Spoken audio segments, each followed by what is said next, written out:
Marcus Carter adjusted the cuffs of his navy blue dress shirt as he stepped out of his modest apartment in Brooklyn, New York. At 32 years old, Marcus had the kind of presence that commanded attention, not because he was loud, but because he carried himself with quiet confidence. His 6-foot frame, lean yet strong, moved with precision, a habit formed from years of discipline. His dark brown skin glowed in the early morning sun, and his deep-set eyes reflected both ambition and exhaustion, proof of a man who had worked tirelessly for everything he had. His sharp mind and problem-solving skills had earned him a management position at Sterling & Company, a mid-sized marketing agency in Manhattan.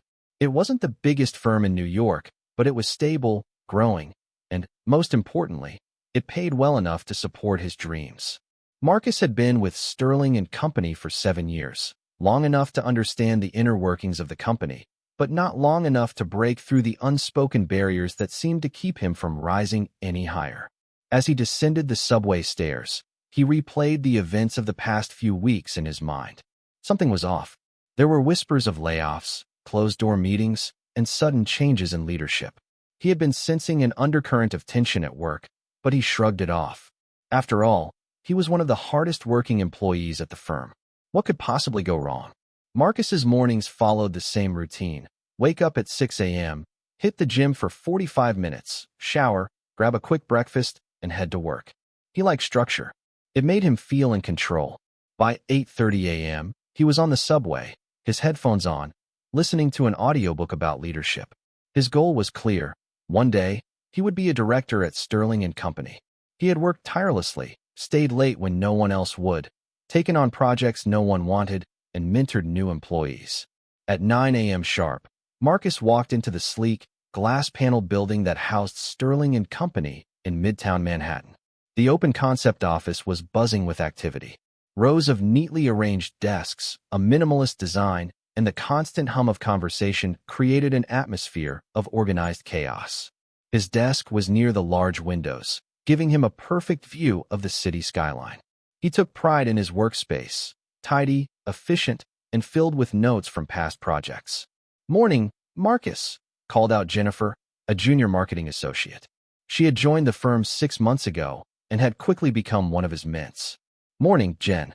Ready for the presentation?" he asked, offering her an encouraging nod.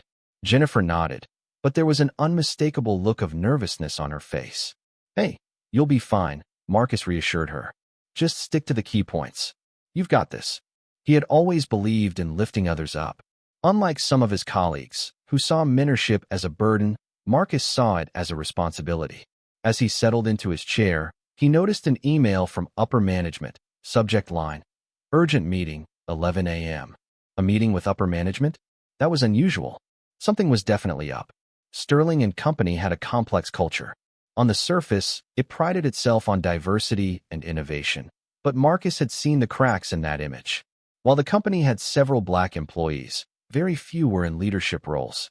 The decision-makers, senior managers, directors, and executives, were overwhelmingly white men. Marcus had learned to navigate the politics of the office. He knew when to speak up and when to hold back. He had played by the rules, hoping that hard work alone would be enough to get him ahead. But deep down, he wondered if there was an invisible ceiling, one that had nothing to do with his skills and everything to do with who he was. Then there was Mr. Richard Sterling, the company's CEO and founder. A man in his late 50s, Richard was old school in his approach. He valued results, but he also had a reputation for favoritism. If you were in his circle, you were safe. If not, your position was always uncertain. And then there was David Calloway, Marcus's direct boss. David was in his early 40s, sharp-dressed, smooth-talking, and always looking out for himself. He had been promoted quickly, not necessarily because of his talent, but because he knew how to play the corporate game. Marcus respected him professionally, but he also knew that David didn't particularly like him. Maybe it was because Marcus had once corrected him in a meeting, or maybe it was because Marcus's team consistently outperformed his. Whatever the reason, Marcus always had the sense that David was looking for an excuse to push him out. As Marcus went through his morning tasks, he kept an eye on the clock. 11 a.m. was approaching fast. At 10:50 a.m., he received a Slack message from Jacob, a coworker in HR. "Hey, just a heads up. You might want to brace yourself for the meeting. I'm not supposed to say anything, but it's not looking good." Marcus's fingers hovered over the keyboard as he stared at the message. His stomach tightened. Was this about the layoffs? Had they decided to let him go? No, that didn't make sense. His performance reviews were stellar. His projects had brought in millions for the company. And yet, deep down, he felt a familiar unease creeping in. He had seen this happen before. Talented black employees suddenly finding themselves on the chopping block without warning. But surely not him, right? With a deep breath, Marcus closed his laptop and stood up. Whatever was coming, he would face it head-on. Marcus stepped into the conference room at exactly 11 a.m. The tension in the air was palpable. The room was sleek, with a long glass table and leather chairs, but today, it felt cold and suffocating. Seated at the head of the table was David Calloway, his boss, his expression unreadable. To his right sat Richard Sterling, the CEO, arms crossed, face neutral. On the other side was Lisa Carmichael, the company's HR director. Marcus greeted them with a professional nod and took a seat. He noticed that no one returned his smile. Something was definitely wrong. David cleared his throat. "Marcus, we'll get straight to the point." Marcus sat upright, his heartbeat quickening. "Due to recent restructuring, we've had to make some tough decisions." The moment he heard the words restructuring, Marcus knew. His stomach dropped. "We've decided to let you go, effective immediately." The words hit him like a freight train. For a moment, the room felt silent, the kind of silence that comes before a storm. He blinked, processing the sentence, willing himself to stay calm. "Excuse me," he finally said, his voice measured. David folded his hands on the table. "This wasn't an easy decision, Marcus. But with the company shifting directions, your position is no longer aligned with our goals." Marcus couldn't believe what he was hearing. He had led some of the company's biggest campaigns. He had brought in clients worth millions. He had been told, just last quarter, that his team was one of the top performing in the company. And now, just like that, he was being erased? Marcus inhaled deeply, willing himself to remain professional. "I'd like to understand," he said, keeping his voice even. "What exactly changed in the past few weeks? I was under the impression that my performance was strong." Lisa, the HR director, looked uncomfortable. She was shifting in her seat, avoiding eye contact. David, however, remained calm and indifferent. "It's not about performance, Marcus. It's about the company's new direction." "New direction? That was corporate nonsense for, 'We're pushing you out, but we don't want to say why.'" Marcus clenched his fists under the table. "So let me get this straight," he said, his voice firm now. "I work here for 7 years. I bring in millions in revenue. I train and mentor new employees. And I get what? A 5-minute conversation and a vague excuse." Lisa finally spoke up, her voice soft but distant. "We understand this is difficult, Marcus. We've prepared a severance package, which we hope will help ease the transition." A severance package. They were done with him. The realization stung more than he expected. He had given everything to this company. He had believed that if he worked hard enough, he would get what he deserved. Now he was seeing the truth. He wasn't being let go because of restructuring. He was being discarded. Marcus walked out of the conference room, his mind spinning. Coworkers glanced at him as he passed, some offering sympathetic looks, others avoiding eye contact altogether. Jennifer, his mentee, rushed toward him. "Marcus, what happened?" He shook his head. "They fired me." Her eyes widened in shock. "Wait, what? That doesn't make sense." "You." She stopped mid-sentence, looking around as if someone might be listening. Marcus gave her a small, forced smile. "It is what it is." But inside, he was furious. He had sacrificed late nights, weekends, and even personal time for this company. And now, he was walking out with a cardboard box and a severance check. As he stepped into the elevator, his reflection stared back at him in the polished steel doors. For the first time in years, Marcus felt something new. Not just anger. Determination. This wasn't over. Not by a long shot. Marcus sat in his car, gripping the steering wheel. The parking lot outside Sterling and Calloway Advertising was nearly empty. It was past noon now, but Marcus couldn't bring himself to drive away just yet. He had walked into the office that morning as a respected senior strategist, a leader, a mentor, a man with a future.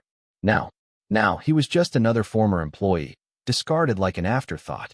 He exhaled, his fingers tightening. This wasn't just a job loss. This was a betrayal. He had given this company 7 years of his life. He had trained new recruits, built client relationships, and even helped Callaway land the company's biggest account last year. And now they had tossed him out like garbage? His phone buzzed beside him. He glanced at the screen. Jennifer, his mentee. For a second, he considered ignoring it. But he knew Jennifer. If she was calling, it wasn't just to check in. He answered. Marcus, Jennifer said, her voice urgent. You need to know something. Marcus sat up. What is it? She hesitated. I overheard David and Richard talking after you left. Marcus's jaw clenched. What did they say? They planned this, Marcus, she said, voice low. They didn't fire you because of restructuring. They fired you because of the promotion. Marcus's stomach dropped. What promotion? The one that was supposed to go to you. Silence. Marcus stared out at the road ahead, his mind racing. Jennifer continued. They already hired someone. A guy from one of our competitor firms. A white guy. A sharp wave of anger hit Marcus. They fired me to bring in someone else. His voice was dangerously low. Yes, Jennifer said. And Marcus, this new guy? He doesn't even have half your experience. Marcus felt his chest tighten. So that was it. This wasn't about company direction. This was about power, control, and replacing him with someone they saw as a better fit. His hands trembled with anger. Thank you, Jennifer, he said, his voice tense. I appreciate you telling me. He ended the call. Then, for the first time in years, Marcus let out a slow, bitter laugh. David Callaway thought he could erase Marcus like he never mattered. He thought wrong. Marcus spent the next few hours reaching out to his former coworkers. Some were shocked. Others were silent, clearly too scared to speak out. One by one, he heard the same phrase. I can't believe this happened. But the truth was, Marcus could believe it. This had always been the game. Corporate America loved to take what black employees built, then push them aside when they no longer seemed necessary. But Marcus was not going to be erased. Marcus sat at his dining table that evening, his laptop open, scrolling through old company reports. He was thinking, planning. He could take his severance check and move on. But that's what they wanted. They wanted him to disappear quietly. Marcus had earned his place. He had built relationships, ideas, and innovations that kept Sterling and Callaway at the top of the industry. And now? Now, they were trying to pretend that he never mattered. A storm raged inside him. He had always played by the rules. He had worked twice as hard, been twice as professional, and still, he had been discarded. Enough. Marcus had a new mission now. He wasn't just going to walk away. He was going to make them regret it. Marcus pulled out a notebook and started writing. Every client connection he had. Every strategy he had built. Every injustice he had faced in that company. Then, he circled one thing. The truth. David Callaway thought he could push Marcus out without consequences. He was about to learn how wrong he was. Because Marcus wasn't done yet. Not even close. 3 days had passed since Marcus had been unceremoniously fired. 3 days of silence from Sterling and Callaway. 3 days of Marcus plotting his next move. Now it was time. Dressed in a crisp navy suit, Marcus walked into the upscale office building of Bradshaw and Klein Media, one of the largest advertising firms in the industry, and Sterling and Callaway's biggest competitor. He had been invited for a meeting with Eleanor Bradshaw herself, the co-founder. As he entered the glass-walled conference room, Eleanor stood, extending a firm hand. Marcus Andrews, she said, offering a confident smile. I've been hearing quite a bit about you lately. Marcus shook her hand, his expression composed. Good things, I hope. Eleanor chuckled. Very good things. But mostly from your former clients, who are not happy about your departure. Marcus raised an eyebrow. He hadn't even reached out to his former clients yet. So if they were already complaining, that meant Sterling and Callaway was already feeling the consequences. Good. Eleanor gestured for him to sit. So, Marcus, she said, folding her hands. Tell me, what exactly happened over there? Marcus took a deep breath. Then, he told her everything. How he had spent 7 years building their brand, only to be discarded for a less experienced replacement. How his promotion was given away behind closed doors. How the firm had used his talents, then erased him without a second thought. Eleanor listened carefully. When Marcus finished, she leaned forward. And what do you want to do now? Marcus met her gaze. I want to take everything they built off my work and build something better. Eleanor smiled. That's exactly what I was hoping you'd say. Then she slid a folder across the table. Marcus, I want you on my team, she said. And not just as an employee. As a partner, Marcus stared at the contract in front of him. A partnership? This wasn't just a job offer. This was a seat at the table, a chance to rewrite the rules, a chance to win. And for the first time in days, Marcus smiled.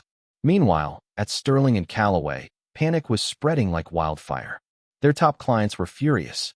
Just this morning, 2 major accounts had pulled out, citing concerns about leadership decisions. David Callaway sat in his office, his hands clenched into fists.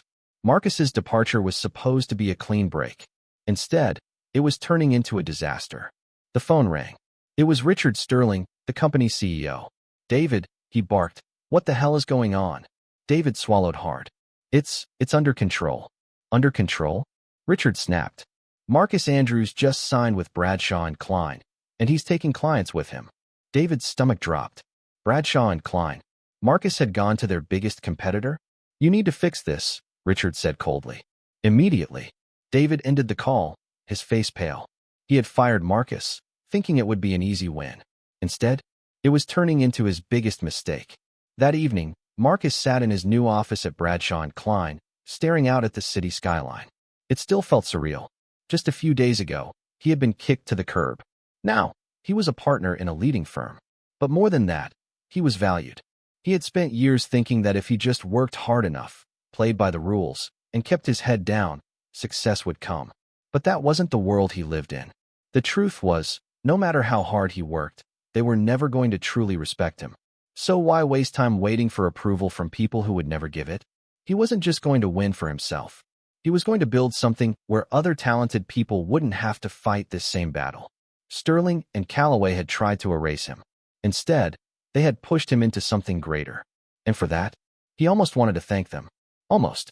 A week after Marcus signed with Bradshaw and Klein, he was ready to make his first big move. Sitting in the sleek, modern conference room, he adjusted his tie and glanced at the portfolio in front of him. His phone buzzed. It was a message from an old colleague at Sterling and Callaway. "They're losing more clients. David looks like he hasn't slept in days." Marcus smirked, not out of pettiness, but because he knew what came next. Today, he wasn't just meeting with potential clients. He was meeting with former clients, the same ones who had trusted him for years. When the first executive walked into the room, she extended a hand. "Marcus," she said, "we heard what happened. Frankly, we're disgusted." He nodded. "That's why I wanted to speak with you. I know you've worked with Sterling and Callaway for years, but I want to offer you something better. Not just the same services, but a partnership where your business actually matters." By the end of the day, four major clients had signed contracts with Marcus's new firm. Sterling and Callaway's loss was his gain. And the best part? Marcus wasn't just rebuilding his career. He was building something where people like him would never be overlooked again. 2 months later, Marcus sat in his corner office, one with his own name on the door this time. The company was thriving. His team? Diverse, talented, and respected. The culture? Built on merit, not favoritism. For the first time in his career, Marcus felt like he was in a place where he belonged. A knock at the door pulled him from his thoughts. It was Eleanor Bradshaw. "Got a minute?" she asked, stepping inside. "Of course," Marcus said, gesturing for her to sit. She placed a folder in front of him. "Sterling and Callaway just lost another account," she said. "They're bleeding clients, Marcus. Some of their top executives are looking for new jobs." Marcus raised an eyebrow. "Let me guess. Some of them want to come here." Eleanor nodded. Marcus leaned back, considering. A few months ago, he might have been tempted. But he wasn't interested in saving anyone from a sinking ship. Not the people who had stood by while he was disrespected. Not the ones who had benefited from a system that kept people like him out. "I appreciate the update," he said finally, "but we're building something better here. I'm not interested in their leftovers." Eleanor grinned. "That's exactly what I wanted to hear." That evening, Marcus sat in his office, sipping a glass of whiskey as he reflected on how far he had come. A few months ago, he had been fired without a second thought. Now, he had everything they said he wasn't good enough for. But more importantly, he was no longer looking for validation from the people who had once dismissed him.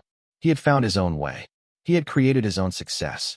And for the first time in a long time, Marcus wasn't just surviving. He was thriving. As he stared out at the city skyline, Marcus's phone buzzed. It was an email from David Callaway. Marcus's eyes narrowed as he read the subject line. "Can we talk?" He smirked, shaking his head. David was scrambling. But Marcus had moved on. Without a second thought, he deleted the email.